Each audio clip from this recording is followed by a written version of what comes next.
Jim Bowie, he was a bold adventurer man. Jim Bowie, battled for right with a powerful hand. His blade was tempered and so was he. Indestructible steel was he. Jim Bowie, he was a fighter, a fearless and mighty adventurer man.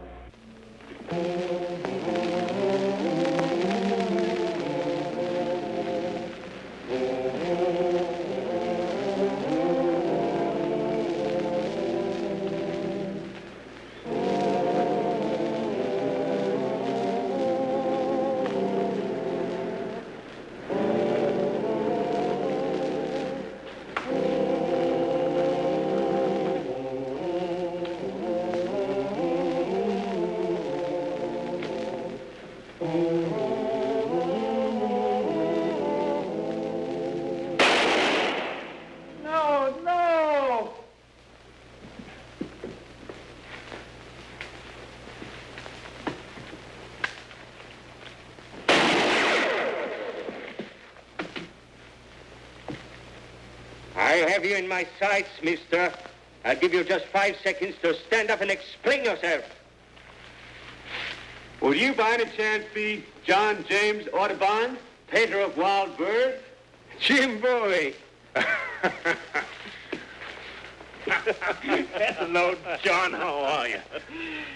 But, Jim, you're aging so rapidly. You're growing so old. Huh? I am? Am I getting old? Oh, not your face, your eyes. You have just shot a turkey that has been dead for 3 days. Dead for 3 days? Why, it looks so lifelike sitting up there. I propped it up with sticks and wire so I could paint it.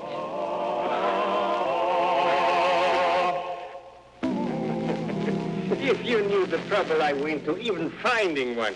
Wild turkey cocks are getting rarer every year, especially a specimen as magnificent as this one. Now you've ruined him. Why can you blame me for wanting to kill you? No, I suppose not. Tell you what, John, I was on my way home, but I'll stay and help you hunt another. Agreed. I'm glad to find you are still a gentleman. Oh, I got a little surprise for you. Something you wanted pretty bad last time I was here. Come with me. I was just on the way up to the plantation house to see you. Here you are. Golden pheasant. This is wonderful. What size and color? Two of them. Oh, well, only one is for painting. The other one is for something you usually forget to do, John. Huh? Eating. Oh. Here, you can paint the one with the long tail feathers. It's so beautiful, Jim. You know, I tramped through the woods, the marshes, the bayous, day after day, until finally, one afternoon, she came right into my head. And this. The mallard. You know, I lay in the swamp one night, soaked to my skin, to shoot one in the morning. Do you like them, Jim? You are a woodsman. Tell me what you think of my birds. Well, now, look at this. John, I'm no judge of art or even an expert on birds. But when I look at one of your pictures, it's as if... it's just as if I was seeing that bird for the very first time, even though I may have seen it 100 times before. Precisely. That's what I want to show. The bird and the environment all must be true. And yet, it's pleasing. Yeah, John, but why the hurry? You'll be running out of birds soon to paint. And I will paint the animals and the insects of America. It would take 2 lifetimes to do it all. Must be a kind of nice feeling to know just what you want to do for the rest of your life. Don't you, Jim? No. No, I have no talent like this. There's nothing I can do that anyone will ever remember me for. But, Jim, you have a marvelous talent for living fully and with style. You know, young as you are already, you have made your presence felt. Me, all they will ever remember of me, my birds. Someone hunting.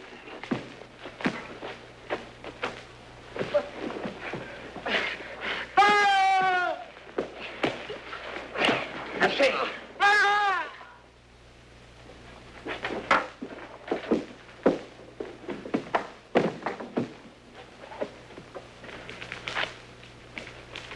What goes there? Suivez-moi.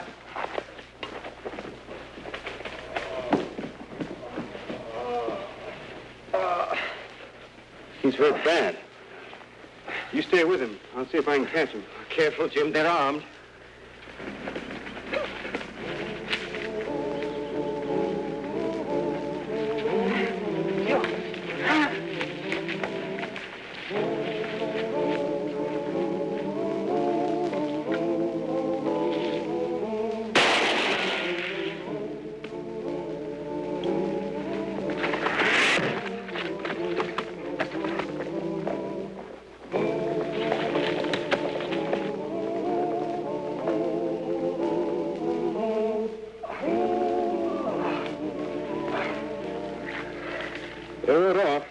Saddle my horse. Please do, but not to pursue the robbers. He needs a doctor more than he needs revenge. Les gars, je suis blessé. Soyez tranquille, vous êtes hors de danger avec nous. Monsieur Bowie, je m'appelle Audubon. Tous les deux descendent de bonne volonté. Jean-Jacques Audubon? Oui, monsieur. Alors prenez garde, votre Excellence. On vous poursuit. Votre vie est en danger.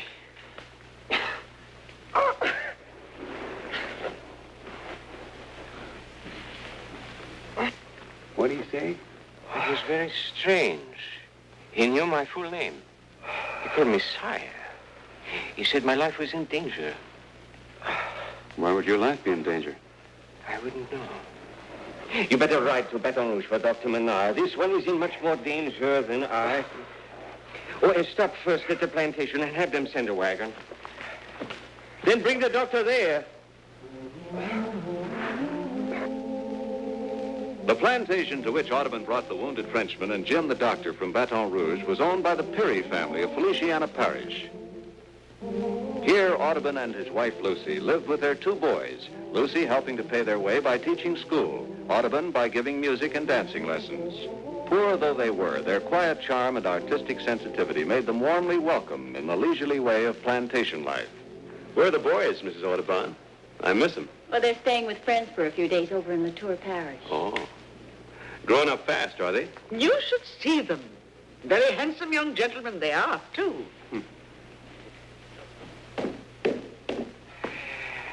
Still unconscious. Then you didn't find out anything more. Doctor doesn't give him much hope. To think such a thing could happen in our very own woods. Oh, dear. More visitors. I have a feeling this is going to be one of those hectic days. You know, Jim, it didn't strike me as an ordinary robbery. There was something vindictive about it, as though the men were personal enemies. At times, dear, you have such a romantic imagination. The Marquis de Antoinette. My word, a Marquis. Well, don't just stand there, Toby. Show him out here.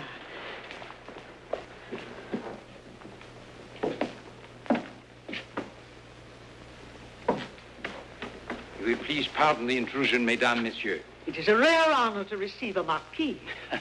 A Marquis in exile and in memory only, madame. Since the horrible revolution, one must be cautious with titles. Oh, yes. But enough of myself for the moment, pray. You are, I presume, the lady of the house? Your pardon, Marquis. I'm Mrs. Peary. You are most welcome to this house. If there's anything you wish. Information only, madame. I'm seeking a certain gentleman, and when I have found him and given him my message, my business will be finished. Now tell me, do you have one living here named Jean-Jacques Audubon? I'm Audubon, sir. May I have the pleasure of introducing... As your servant, a most humble subject. I thank heaven you are safe and in good health, your majesty. Is this a joke? What is this? Come on your feet, man. This is America. I'm only showing the respect and reverence due to the King of France, your majesty. You are Louis Charles XVII, rightful heir to the throne of France. The Dauphin? A king, a majesty. Oh, John. Now, look here, sir. If you think I am the long-lost Dauphin, why, it's utter nonsense. I want it stopped. What you call it, Your Majesty, cannot alter the facts. France is in a state of turmoil. She needs you. A strong cartel of aristocrats have pledged their lives if you will but claim your heritage. A ship awaits you now in New Orleans harbor to take you back to France. What if it is true, John? It could be, couldn't it? Ridiculous. I was born April 26, 1785 in Les Cages on the island of Saint-Domingue. Can you prove your date and place of birth, Your Majesty? I take the word of my good father, the Captain, rest his soul. And stop calling me Your Majesty. 1,000 pardons, sire, but you precisely made my point. You cannot prove your statement, but we can prove ours. It is possible, darling. The least you could do is let the gentleman show you the proof. Unfortunately, madame, I do not have this proof on my person. Those valuable documents rest with certain well-chosen compatriots who even now await His Majesty in Baton Rouge. It's not because I love you so much, darling, but I really have felt you were superior to other men in so many ways. I am an American by choice. A plain, simple, happy man, made so by good fortune, a little talent, and a loving wife. If I should go with you to France, what happens to my wife? Since she's not of noble birth, I assume an annulment could be arranged. She could accompany you, of course. Accompany me?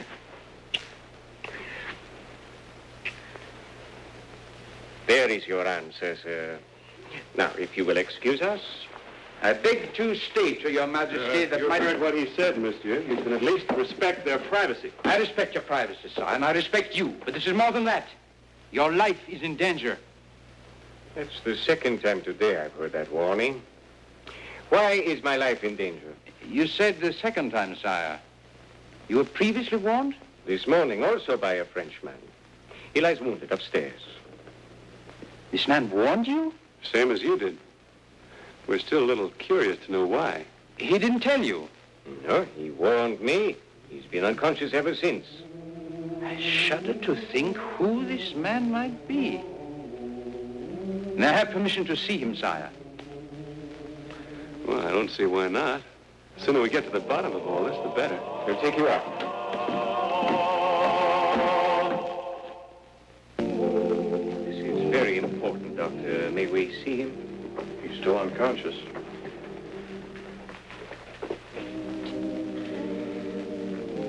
This is not our friend, sire. This is our enemy. One of the secret society of the Charbonnerie, dedicated to the complete annihilation of the Royal Bourbon line. He's here in America to kill you. He doesn't seem so fierce. It's incredible. His presence here proves only one thing, sire. Your enemies have found you before we did. Your Majesty must not remain here, isolated and unprotected. If there are fanatics about, they won't stop with me. I'm worried about Lucy and my boys. Yes? And where are your sons, sire? Well, they're over in... They're visiting friends, monsieur. Monsieur is suspicious of me. Well, I just think we ought to wait and hear this man's side of the story, that's all. Quite right. You're quite right to be suspicious. Therefore, I suggest that you, sire, go immediately with your wife to Baton Rouge and place yourselves under the full protection of the civil authorities. He's right about protection, John. I think you ought to go.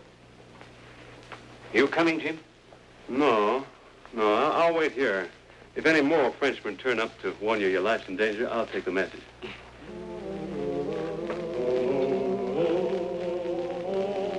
With the Marquis de Lantenac riding as escort, Audubon and his wife left the plantation shortly before nightfall. Inside the carriage, both were remembering the tales they had heard of the lost Dauphin, of the little 10-year-old boy, the son of the king and queen doomed to die under the guillotine. They remembered the plots against the boy's life and of his being given into the custody of a shoemaker, only to fall ill and allegedly die. But there was no certificate of death. nor any witnesses. Lucy couldn't help wondering.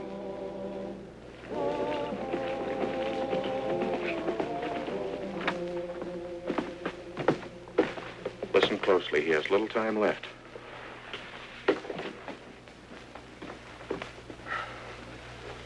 Yes? Monsieur Audubon? No.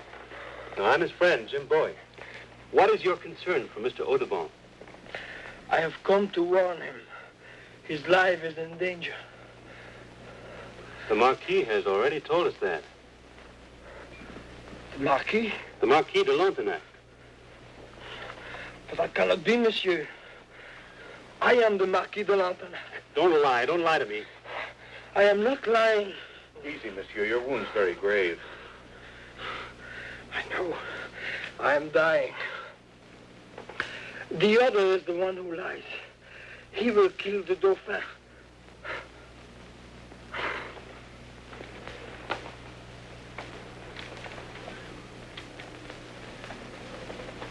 He has said all he'll ever say. Is he dead?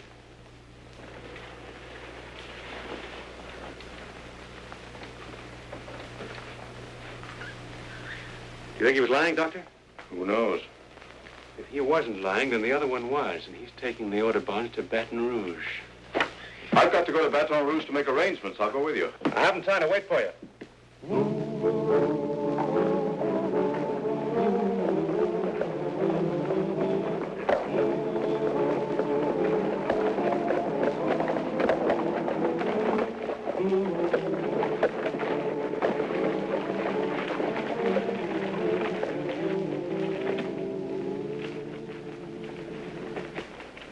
Anything wrong, Marquis? Do not use that revolting title from now on, monsieur. It is with pride that I tell you I'm a man of the Republic. What? You're my prisoner, monsieur. You'll be tried tonight in Baton Rouge before the sons of the French Revolution. If you cannot prove that you are not the Dauphin, you will die. Oh, no. Back in the carriage, monsieur.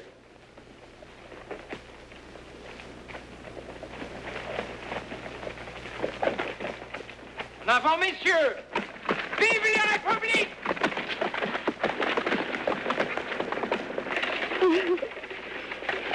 Please look slowly, my dear. This is America.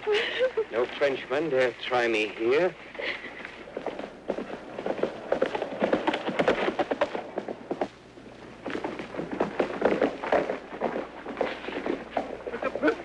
Mr. Bowie, please.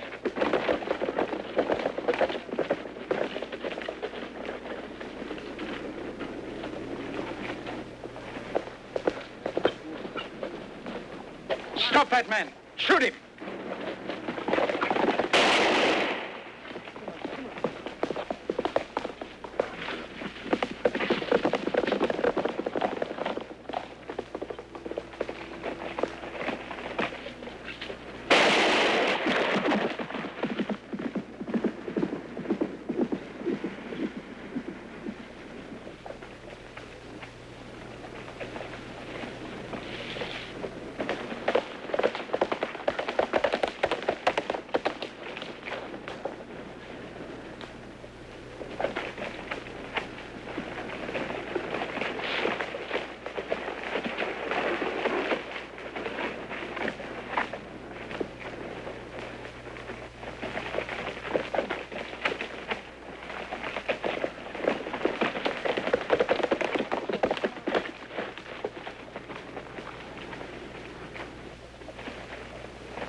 After detention by the doctor, proved to be not so serious that he couldn't continue his pursuit of the Audubons and their abductors.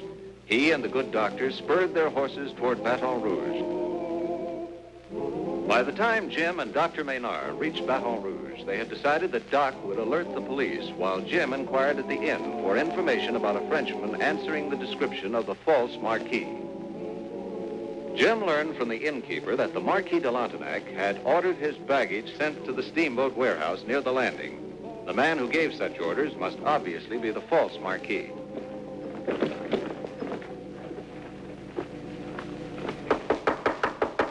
Who is he? The porter from the Red Lion Inn, sir. Yeah, all right, porter. Bring the luggage inside. Yes, sir.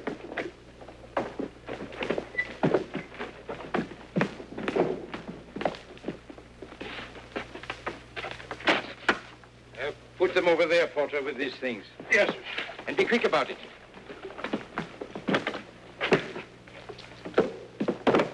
Dépêchez, porter, hurry. Yes, sir.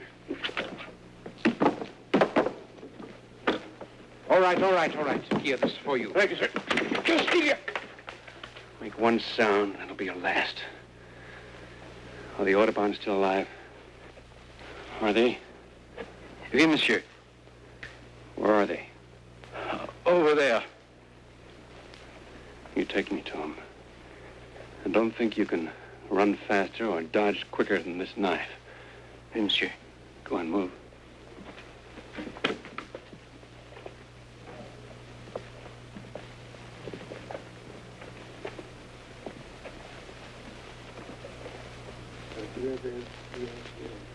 Frenchman, the release of the Audubons or this one dies.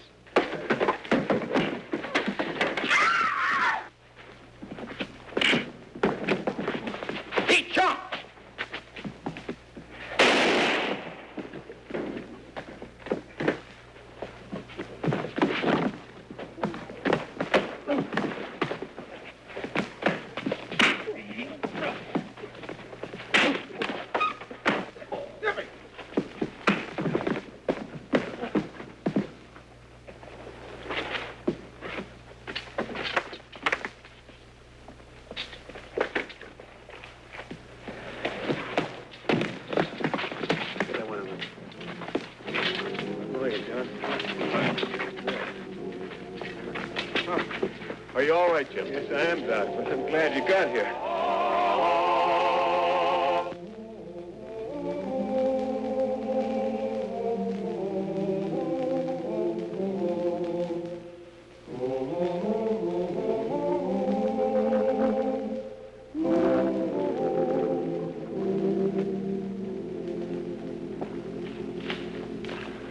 Just came to say goodbye before I start on home. You will excuse me, friend. There is only so much good light in a day. Oh. John, there's just one thing I'd like to know, and you have my word for it, won't go any further. Yes, Jim? Are you really the Dauphin?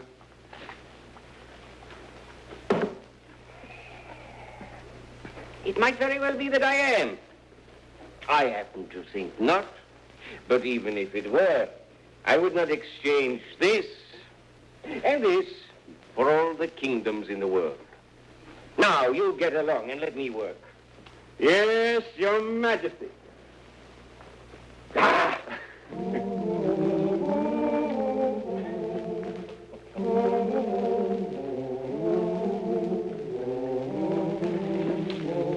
Audubon never mentioned the adventure in his famous journals, yet there are those who still believe he was the lost Dauphin. Who knows? It remains one of the great historical mysteries of all time.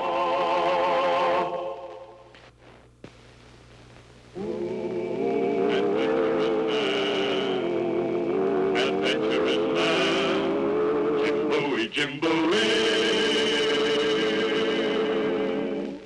He roamed the wilderness unafraid, from Natchez to Rio Grande. With all the might of his gleaming blade, he fought for the rights of man. Jim Bowie, he was a bold adventuring man. Jim Bowie, battled for right with a powerful hand. His blade was tempered and so was he. Indestructible steel was he. Jim Bowie, he was a fighter, a fearless and mighty adventuring man.